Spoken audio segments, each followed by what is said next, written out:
colegas médicos del país. Este es un esfuerzo conjunto entre el Ministerio de Salud y la Agencia de los Estados Unidos para el Desarrollo Internacional, eh, más conocida como USAID. Como parte de una serie de actividades que hemos planificado con el Ministerio de Salud, se encuentra este conversatorio donde el doctor William Sheckley va a compartir con nosotros experiencias valiosas que ha acumulado a través de estos años de trabajo en el área de intensivo, en el área de neumología, enfermedades infectocontagiosas, y esto para el país es de suma valía, dado que mucho de este conocimiento aún no se encuentra en los libros de texto y en consecuencia tenemos que aprender de aquellos colegas que han tenido experiencia internacional en este campo. Para la misión AID de Guatemala es un gusto poder colaborar a través de nuestros colegas del proyecto de políticas de salud y que en este caso pues agradecemos muchísimo al doctor Estuardo Tercero, que ha realizado una serie de esfuerzos para coordinar este tipo de conversatorios. Y también me gustaría agradecerle a la directora Herminia por este esfuerzo supremo que han hecho ustedes a efecto de poner a disposición de nuestros colegas médicos del país esta información valiosa, esta experiencia que hoy día es única, que nos va a ayudar mucho en los procesos de diagnóstico y tratamiento, especialmente de pacientes críticos a nivel hospitalario. Así que con esto, Estuardo, dejo el micrófono en tus manos para que empieces al doctor William Sheckley. Gracias. Gracias, Baudilio, por tus palabras. Y pues quiero agregar algunas cuestiones que tú bien has mencionado. Ha sido un esfuerzo en conjunto de muchas partes. Agradecemos enormemente al doctor William Sheckley para que nos diera su tiempo, que es valiosísimo en la Universidad de Johns Hopkins. Y William, solo para comentarte, las personas que nos están escuchando son de hospitales principalmente regionales del país, hospitales pues donde los recursos pues no siempre son los óptimos, no hay a veces expertos en estas regiones, sin embargo hacen un esfuerzo enorme en el tratamiento de los pacientes en general, no solo COVID, y tienen a su disposición pues diversidad de equipos, pero eventualmente pues con esta epidemia nos ha tomado de sorpresas muchas veces y no siempre está el mejor equipo en las circunstancias que se presentan los casos, ¿verdad? Entonces creo que compartir la experiencia tuya estando en Johns Hopkins, en uno de los mejores lugares del mundo, y aquí pues tenés hospitales regionales de Guatemala que sin duda podrás aconsejarlos en tomar las mejores medidas terapéuticas con los recursos que ellos disponen, que son variados, ¿no? Pues, encontraremos de todos tipos, ya te lo comentarán ellos en sus preguntas. El doctor William Sheckley es profesor asociado del Hospital de Johns Hopkins, es un experto epidemiólogo, experto en cuidado crítico y neumólogo, y ha hecho múltiples investigaciones en ventilación mecánica, en daño pulmonar y en salud pulmonar. Es editor de más de 200 publicaciones y pues es además miembro del consejo editorial de 6 revistas de alto impacto. Ha sido merecedor de varios premios y de varias nominaciones por sus publicaciones, y creo que es una buena oportunidad para compartir tu experiencia con nuestros médicos de Guatemala. Los dejo con el doctor William Sheckley. Mucho gusto. Bueno, muchísimas gracias por la introducción y bueno, voy a comenzar con mi presentación y vamos a tener la oportunidad digamos, de conversar a lo largo de la presentación acerca de diferentes temas relacionados a la neumonía por COVID-19. Comenzamos esta sesión de presentaciones hace 2 días. Tuvimos la primera el 15 Yo aprendí que era el Día de la Independencia de Guatemala. Hoy día vamos a conversar acerca de la oxigenoterapia para neumonía por COVID. Y quería comenzar con unas cuantas recomendaciones y de ahí presentar la evidencia o discutir, digamos, diferentes aspectos relacionados a estas recomendaciones. Entonces, unas cuantas cosas que queremos sugerir, o sea, desde que comenzó la pandemia con COVID-19 alrededor del mundo bueno, nosotros aquí todos han tenido tiempos variables de comienzo. Para nosotros comenzó a mediados de marzo en el estado de Maryland y en la ciudad de Baltimore y llegó un pico de casos alrededor de finales de mayo, comienzos de junio y de ahí comenzado a bajar. Entonces hemos estado aprendiendo mucho acerca del manejo de pacientes con COVID-19, sobre todo aquellos que desarrollan cuadros críticos. Este enfoque de la conversación va a ir entre el comienzo, digamos, de un desarrollo de hipoxemia en COVID-19 y llegando, digamos, a aquellos pacientes críticos antes de ser intubados. Vamos a conversar acerca de las diferentes opciones de dar oxígeno suplementario y los diferentes dispositivos de cómo suministrar el oxígeno. Pero bueno, estas recomendaciones se aplican, digamos, para todos los pacientes. Estoy pensando en aquellos pacientes hipoxémicos, en aquellos que tienen una baja saturación de oxihemoglobina o si lo mide por digamos, el gas arterial, es de tener una baja presión arterial de oxígeno. Entonces, en aquellos pacientes hipoxémicos con COVID-19, nuestra sugerencia es comenzar el oxígeno suplementario para aquellos pacientes que tienen una saturación de oxihemoglobina de menos del 94%, en particular aquellos que no tienen hipercapnia, o menos del 92% para aquellos que tienen un cuadro de hipercapnia, sea por un problema respiratorio crónico como el EPOC, o digamos algún otro problema crónico respiratorio. En pacientes hipoxémicos con COVID-19, recomendamos titular el oxígeno para mantener una saturación de oxihemoglobina entre el 88 y el 95%. Pero los objetivos, digamos, de la saturación de oxihemoglobina deberían ser más altos en aquellos entornos en donde no existe pulsoximetría continua. Entonces, en varios hospitales regionales, sugerimos en ese caso el pensar, digamos, en una titulación de oxígeno para niveles de saturación de oxihemoglobina entre el 95 al 97%. Yo creo que es una regla importante porque uno no quiere que su paciente esté hipoxémico por mucho tiempo, que conlleve a fatiga y que conlleve, digamos, a deterioro respiratorio y requiera de una intervención más seria.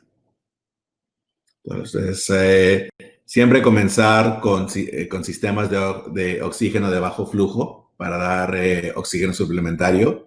Y si es que el oxígeno a bajo flujo no está funcionando, entonces de ahí pensar digamos, a subirlos digamos, a un sistema digamos, de alto flujo o quizás digamos, de ventilación no invasiva o transferirlos a un centro que pueda apoyar la cantidad de oxígeno que uno necesita.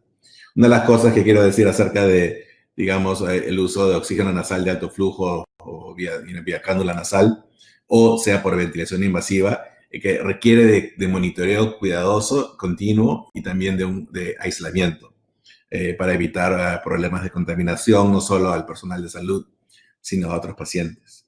Entonces, bueno, y también es importante pensar usar control de fiebre, antitusígenos y antitusígenos. En general, entonces, estamos pensando acerca digamos, del uso de oxígeno, si es que aún se mantienen hipoxémicos a pesar de haber comenzado o ya estar al límite de la cantidad de oxígeno que uno tiene, sea por oxígeno de bajo flujo o digamos, o ya pues en oxígeno de alto flujo o vía digamos, ventilación no invasiva. Entonces, sugeríamos probar el posicionamiento prono. Y nuevamente, también el poner a un paciente, aunque esté despierto, en posicionamiento prono, requiere de un monitoreo cercano y de criterios claros de falla y o necesidad de escalamiento de terapia. Entonces, eso yo creo que es una de las cosas que es muy importante. Sí se puede combinar digamos, oxígeno nasal de alto flujo, ventilación no mecánica, ventilación no invasiva con posicionamiento prono. Y es algo que es importante. Lo otro es que sí es crítico para evitar la infección de personal de salud y también para evitar transmisión o infección a otros pacientes que no tienen COVID, o utilizar salas que están aisladas o cuartos de aislamiento. Y si está disponible, utilizar presión negativa para evitar el riesgo de contaminación, sobre todo cuando hay aerosoles o cualquier tipo digamos, de terapia que genere aerosoles. Y lo otro que también recomendamos que se ponga una máscara quirúrgica por encima de la cánula nasal de alto flujo o, digamos, de las máscaras de ventilación no invasiva. Entonces, unas cuantas recomendaciones que queríamos pasar. Hablemos acerca, digamos, de la oxigenoterapia. Vamos a estar enfocándonos de estar en el hospital digamos, y al comienzo de una estadía de cuidados intensivos antes de requerir ventilación mecánica invasiva. Una de las cosas importantes es pensar acerca de las fuentes de oxígeno y los dispositivos que existen para el suministro de oxígeno. Entonces hay que pensar que hay dos opciones o dos niveles de presión para el suministro de oxígeno, aquellos de baja presión o bajo flujo y aquellos de alta presión y alto flujo. Usualmente esto, y la manera que uno da o trae el oxígeno es o tienen cilindros o tienen una planta de oxígeno o tienen oxígeno en forma líquida que puede ayudar, digamos, que digamos se transmite o por cilindros a la cama del paciente o por tubería para llevar el oxígeno. En algunos casos se puede utilizar también un concentrador portable que puede generar hasta cercano de 6 litros de oxígeno por minuto. Y en el paciente vamos a tener las opciones de la cánula nasal, de las máscaras conectadas a bajo flujo, y de ahí pensar en las cánulas nasales de alto flujo o los modos de ventilación no invasiva hasta los modos de ventilación invasiva. Cuando pensamos acerca de sistemas de baja presión de oxígeno, bueno, la cánula nasal es el comienzo. Podemos dar entre 1 a 6 litros por minuto y el suministro máximo que uno puede llegar con una cánula nasal es de aproximadamente 0.4 en el FiO2. Esto es una oxigenoterapia que es adecuada para aquellos pacientes que tienen COVID-19 que sea leve o moderado. De ahí uno puede avanzar la terapia con una máscara, pero acuérdense que las máscaras, a pesar de dar 10 litros por minuto, el aumento en el FiO2 es mínimo. No es un aumento más o menos de hasta 0.5 o 50% de oxígeno. Entonces, eso también se limita en aquellos pacientes que tienen COVID-19 leve a moderado. La siguiente opción es pensar en las máscaras Venturi, que te da un poquito más de ganancia en el FiO2, en el FiO2 de 0.6, y utiliza un rango alto de flujos obviamente hasta 15 litros por minuto, y eso se mezcla con el área ambiental, mezcla el área ambiental con el oxígeno al 100%. La máscara, y lo mejor para utilizar es, sobre todo si su paciente tiene una hipoxemia severa en sistemas de baja presión de oxígeno, es la máscara sin reinhalación que tiene un reservorio. Entonces, aquí los flujos que se utilizan son hasta 15 litros por minuto y puede llegar a un FiO2 cercano de 0.85. Y eso yo creo es el límite en el cual uno puede utilizar, dar oxígeno con sistemas de baja presión. Una de las cosas que es muy importante y nuevamente por eso es que estaba mostrando cuáles son las fuentes de oxígeno, sobre todo si están usando cilindros, si no tienen una planta que genera oxígeno o que sea, digamos, por una planta o por la disponibilidad de oxígeno líquido, entonces están basando su cantidad de oxígeno en los cilindros que tienen en el hospital. Entonces aquí va a ocurrir que en algún punto se le va a acabar el oxígeno. Entonces, muy importante es utilizar el flujo de oxígeno suplementario más bajo posible para de esa manera mantener la disponibilidad de oxígeno y crear prioridad a aquellos pacientes que requieren de oxígeno. Una de las preocupaciones con métodos que utilizan alto flujo como digamos, con la cánula nasal de alto flujo, es que como utilizan flujos entre 20 y 70 litros por minuto, uno puede rápidamente gastar su disponibilidad de oxígeno. Entonces es muy importante el pensar cuándo es que eso tiene que ser, ser comenzado y dónde, ¿no? Entonces, cuando hablamos, digamos, de interfaces para el suministro de oxígeno, hablé acerca de la máscara sin reinhalación. Esta probablemente es una de las terapias, es una interfaz segura para dar oxígeno suplementario en pacientes con COVID-19. Al usar estas máscaras, la máscara ayuda a limitar la dispersión de gotículas. Y es más, ya se ha visto que la distancia máxima de la dispersión exhalada con la máscara sin reinhalación y con su reservorio es menos de 10 centímetros en aquellos sistemas que están dando 10 litros por minuto. Y lo otro es que sí pueden llegarse a FiO2 mayores de 0.85 con flujos cercanos a 15 litros por minuto. Entonces es una herramienta muy importante.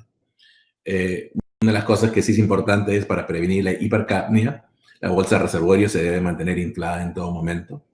Y como son flujos moderados, uno puede rápidamente gastar sus suministros de oxígeno. Entonces pensar nuevamente en qué hospitales utilizan esta clase de interfaz, ¿no? Entonces aquí en realidad es los sistemas de alta presión de oxígeno, ya vamos a discutirlos.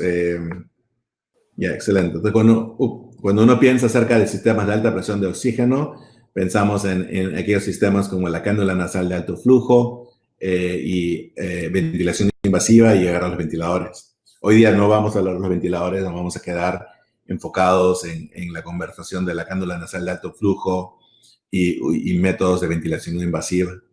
Entonces, con la cánula nasal de alto flujo uno puede llegar a flujos de 20 a 70 litros por minuto y con unos FiO2 que llegan a 1. Una de las cosas que es importante que requiere de calor activo y humidificación, pero este sistema es bien tolerado por pacientes y voy a hablar por qué. En la ventilación no invasiva hay diferentes tipos de máscaras. También el FiO2 puede llegar desde aire ambiental digamos a 1. Sus flujos son entre 10 a 60 litros por minuto. Lo otro bueno es que proporciona presión positiva, pero tiene problemas de tolerancia a largo plazo, sobre todo si es que el estado mental del paciente comienza a fallar, comienza a haber confusión y desorientación. Y el impacto de los resultados en COVID es incierto. En términos de interfaces para el suministro de oxígeno, estamos hablando de la cánula nasal de alto flujo. Acá ve un sistema a la mano derecha, este es el sistema que da Fisher-Paykel, que digamos que se conecta a un sistema de alta presión. Y ven, digamos, la manera que se suministra oxígeno es por la cánula nasal.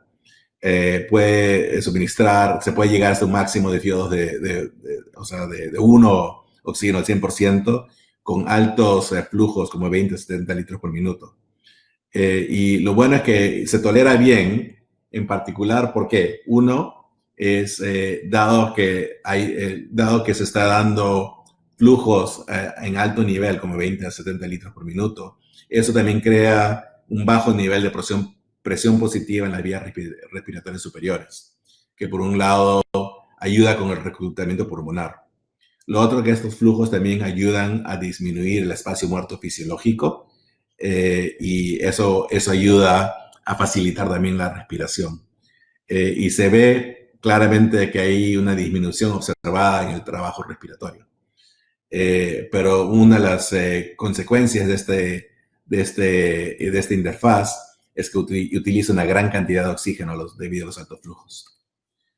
¿Qué evidencia hay para su uso? Yo creo que el estudio más grande que ha sido hecho fue el de Florali, que se publicó en el New England Journal of Medicine en el 2015, en el cual hicieron un estudio aleatorio y controlado para ver si es que el uso de cánula nasal de alto flujo reducía el riesgo de avanzar a intubación y ventilación mecánica en comparación a pacientes que estaban con tratamiento de oxígeno estándar a bajo flujo o de ventilación mecánica no invasiva. Y acá en este gráfico, acá se ven todos los pacientes que digamos, fueron incluidos, fueron casi 300 pacientes, en los cuales se fueron aleatorizados a alto flujo, oxígeno estándar o ventilación no invasiva. Y acá ven, digamos, en el eje X, ven los días desde enrolamiento y aleatorización. En el eje Y es cuál es la incidencia acumulativa de intubación. Entonces, a medida va aumentando el número de pacientes que son intubados, va aumentando la incidencia acumulativa. Y uno ve que, digamos, cánula nasal de alto flujo tenía una incidencia menor de intubación en comparación a los oxígenos de bajo flujo o a ventilación no invasiva. No hubo significancia estadística en la diferencia, pero sí se ve que había una proporción más baja, a pesar de no haber significancia estadística.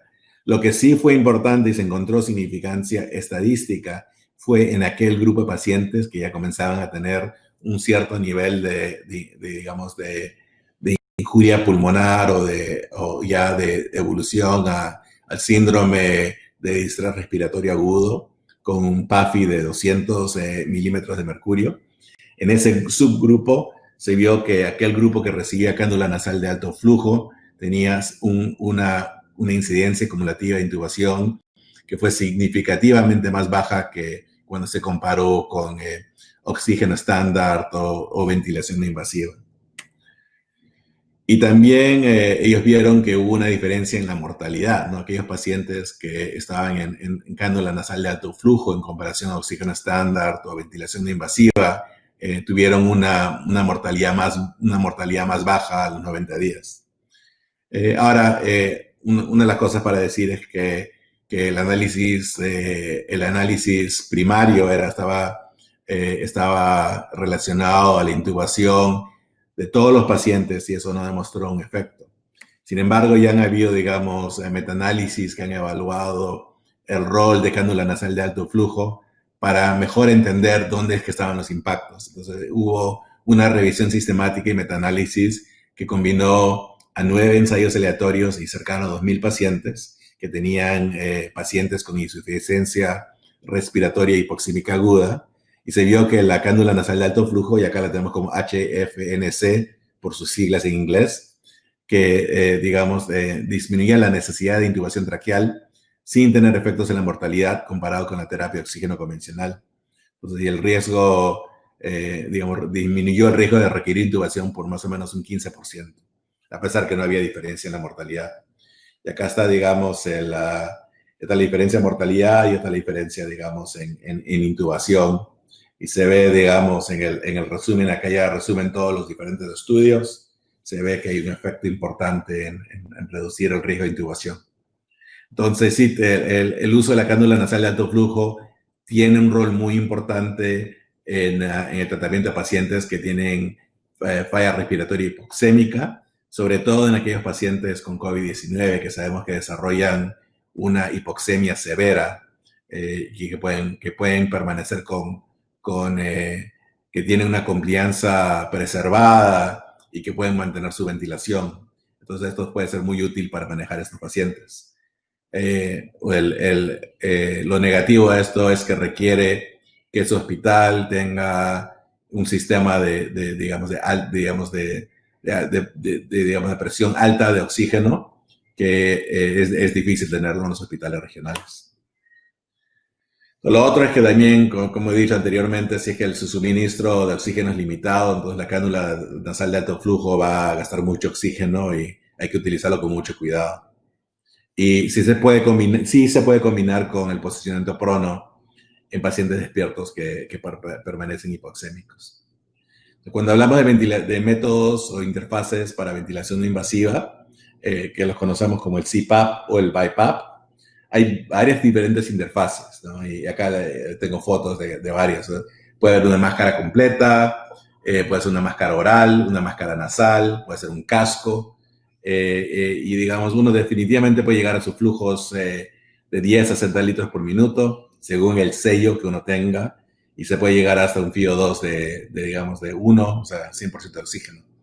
Lo bueno de estos sistemas es que también proporcionan presión positiva, además de dar oxígeno, pero resalto que esto requiere, digamos, de tener un estado mental adecuado, porque el momento que ya el paciente no puede proteger bien su vía aérea, ya se vuelve un problema y puede causar más problemas. Entonces hay que tener un seguimiento cuidadoso de los pacientes. Entonces el CPAP, ¿por qué se llama CPAP? Es por las siglas en inglés, que es Continuous Positive Airway Pressure o presión aérea positiva continua. Entonces, este es un modo que aplica presión constante. No puede proporcionar apoyo respiratorio completo. El BiPAP es, digamos, es el que se llama el Bilevel Positive Airway Pressure, por sus siglas en inglés. En realidad el nombre común es la ventilación no invasiva con presión positiva. Este es un modo que aplica presiones diferenciales entre inspiración y expiración, y eso ayuda a dar ventilación, dado la diferencia de presión, ayuda, digamos,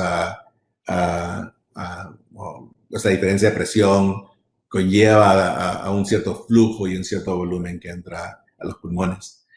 Lo bueno del BiPAP es que al tener esta diferencia de presiones ayuda a reducir el esfuerzo respiratorio y técnicamente puede proporcionar un soporte respiratorio completo. Entonces acá tenemos la metodología, si uno mira presión con el tiempo, cuando uno respira, acá hay volúmenes tidales de respiración normal. Acá en el medio ve qué es lo que pasa con CPAP. En CPAP se añade una presión y es básicamente la idea de subir la presión aérea media. Y de ahí con BiPAP simplemente es tener dos niveles de presión, ¿no? Digamos de una inspiratoria y una expiratoria. Entonces el diferencial de presión ayuda digamos, a dar un cierto nivel de volumen digamos, y ayuda a mantener las áreas abiertas, las vías aéreas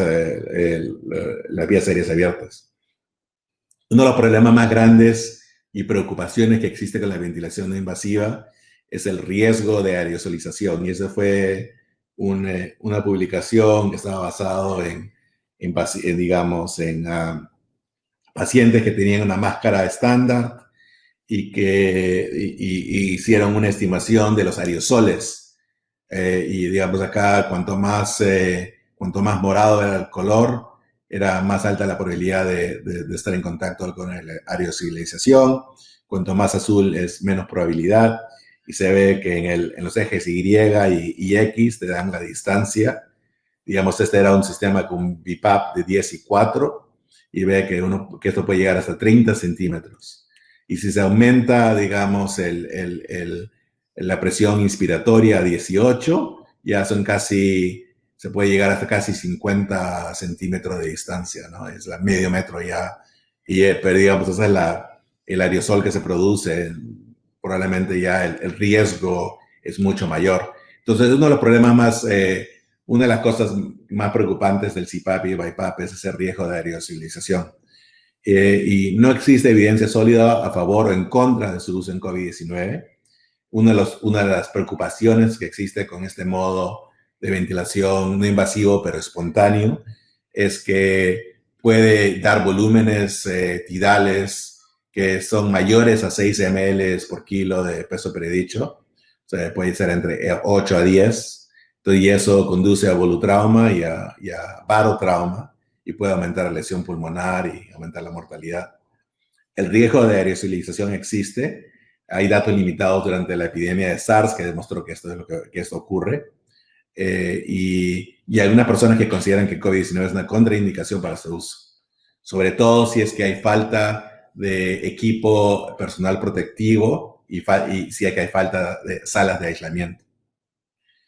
Entonces, esto salió, digamos, de la Sociedad de Cuidados Intensivos del Reino Unido.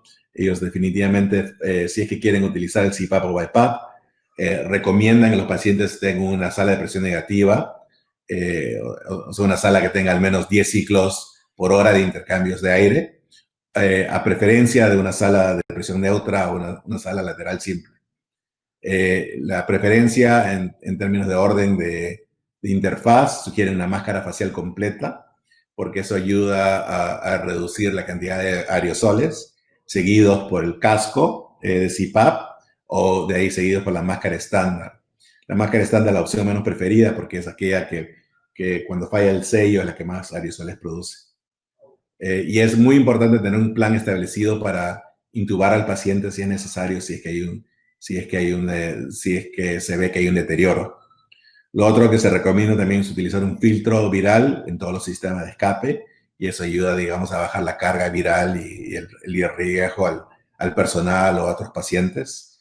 Y hay que asegurar que equipo de protección personal y métodos para evitar inadvertidamente la desconexión del circuito y evitar aerosoles, ¿no? En términos de recomendaciones de CPAP, del uso de ventilación no invasiva o inclusive hasta de alto flujo, hay mucha variabilidad de cómo utilizarlo, ¿no? La OMS recomienda que se puede utilizar en pacientes, en ciertos pacientes, si hay y reconocen la alta tasa de fallas. La Sociedad Torácica Italiana sugiere el casco más que la máscara. La Sociedad de Cuidados Intensivos de Australia y Nueva Zelanda no recomiendan CPAP y no lo utilizan y sugieren que, digamos, que se debería utilizar la cánula nasal de alto flujo. Y el motivo por el cual no recomiendan CPAP es nuevamente esa tasa de falla, el riesgo de aerosolización y también que digamos, que da demoras en a quién se le intuba, ¿no? Y yo creo que eso ha sido, digamos, la razón para ellos. El Servicio Nacional de Salud de Inglaterra recomienda el uso de CPAP, pero no recomienda cánula nasal de alto flujo. Inglaterra, el grupo de Inglaterra pensaba que no había suficiente evidencia apoyando el uso de cánula nasal de alto flujo. Los europeos son un poco, no ingleses, son un poco distintos. Ellos sí dicen utilizar la cánula nasal de alto flujo antes de comenzar con ventilación no invasiva. La campaña de la Surviving Sepsis también recomienda cánula nasal de alto flujo si es que antes, y si no está disponible, entonces pensar en ventilación no invasiva. Y digamos, en China también lo mismo, ¿no? La Comisión Nacional de Salud de China recomienda primero cánula nasal de alto flujo antes de la ventilación no invasiva. Entonces se ve que hay recomendaciones variadas. Entonces uno tiene que apegarse a las normas de cada de sus países, conversar con las sociedades de cada país para también, obviamente, saber acerca de la clase de interfaces y de dispositivos que uno tiene disponible. Bueno, hablemos un poquito acerca de posicionamiento prono en pacientes no intubados. Sí se puede realizar. Parece reducir la cantidad de oxígeno necesaria, pero acuérdense que esto no es un tratamiento estándar. No han habido ensayos aleatorios que demuestran que es un método eficaz para prevenir intubación o reducir mortalidad. Lo bueno es que no requiere de equipo de entrenamiento especializado. Se puede combinar con el uso de la cánula nasal de bajo flujo, de alto flujo, inclusive con el CPAP y BiPAP. Pero lo que es muy importante es que hay que utilizarlo con cautela y con un monitoreo cuidadoso a los pacientes, porque, digamos, ya una vez que lo pone boca abajo a un paciente, donde ya no se puede, digamos, si es que el paciente se deteriora, entonces hay que, ya ese paciente no va a poder quizás darse vuelta a ponerse supino por su cuenta, y tiene que haber personal que ayude a a rápidamente darle vuelta al paciente si es que hay necesidad de intubarlos.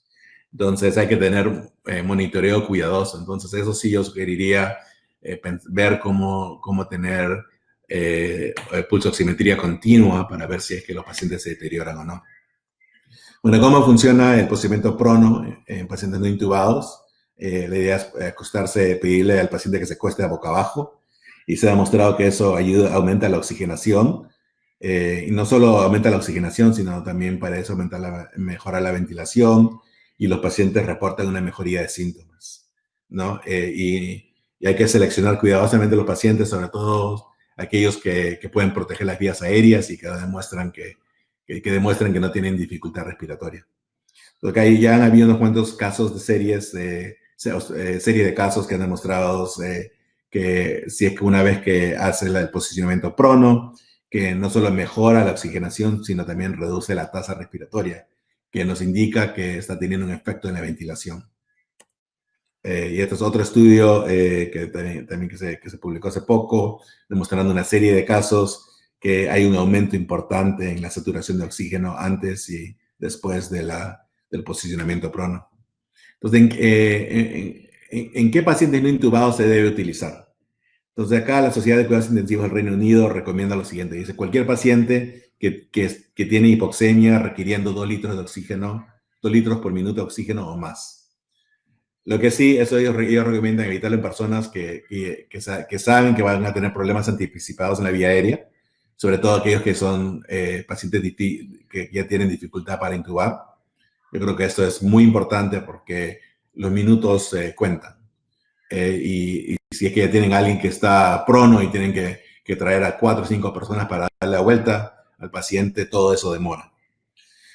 No hacerlo en personas que ya tienen un distrés respiratorio, que su tasa respiratoria está alta, como 35, al menos 35 respiraciones por minuto. Si es que ven que ya están utilizando de los músculos de accesorios, o que si tienen ya están demostrando hipercarbia.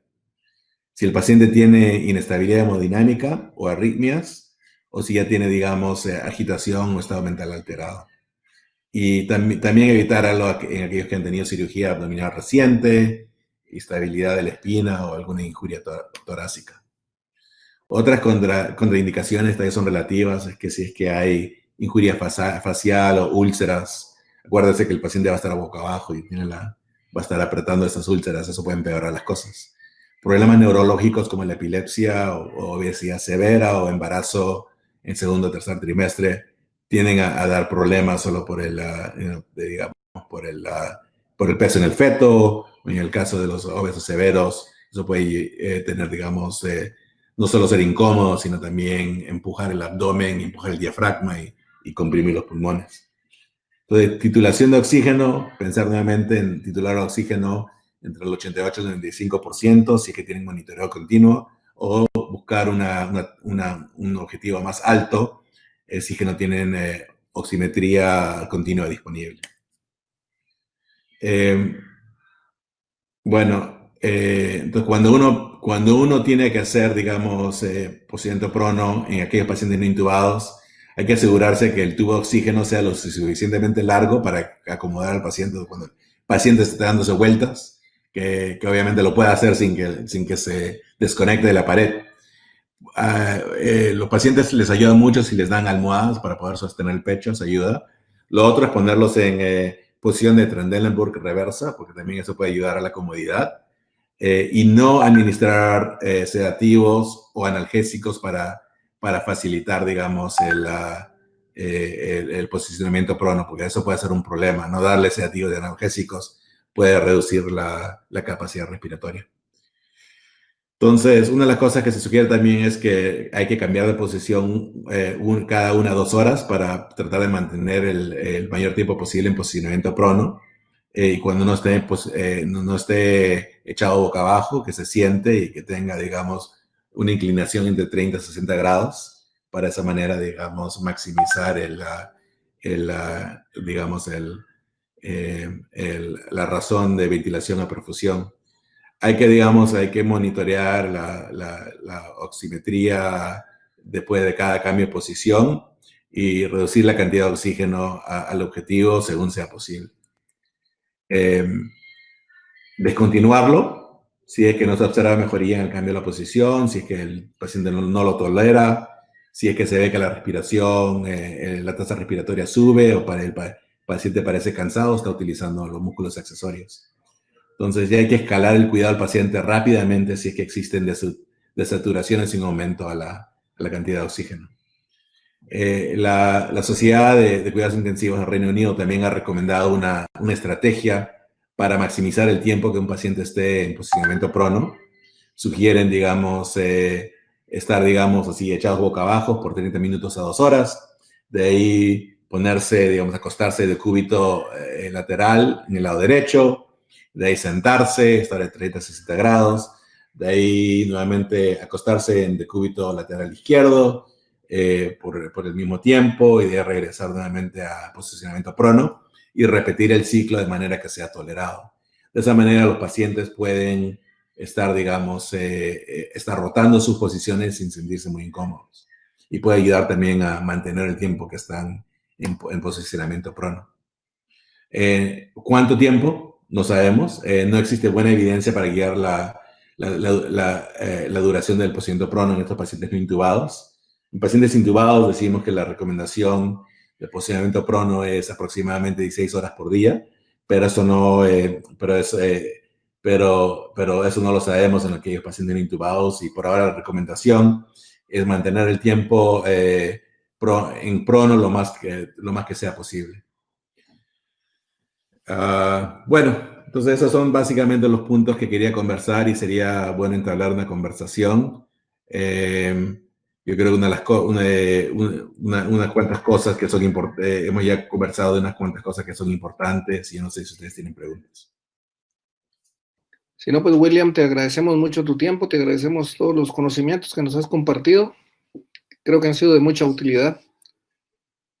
A ustedes, muchísimas gracias por el tiempo. Y gracias a todos por su asistencia.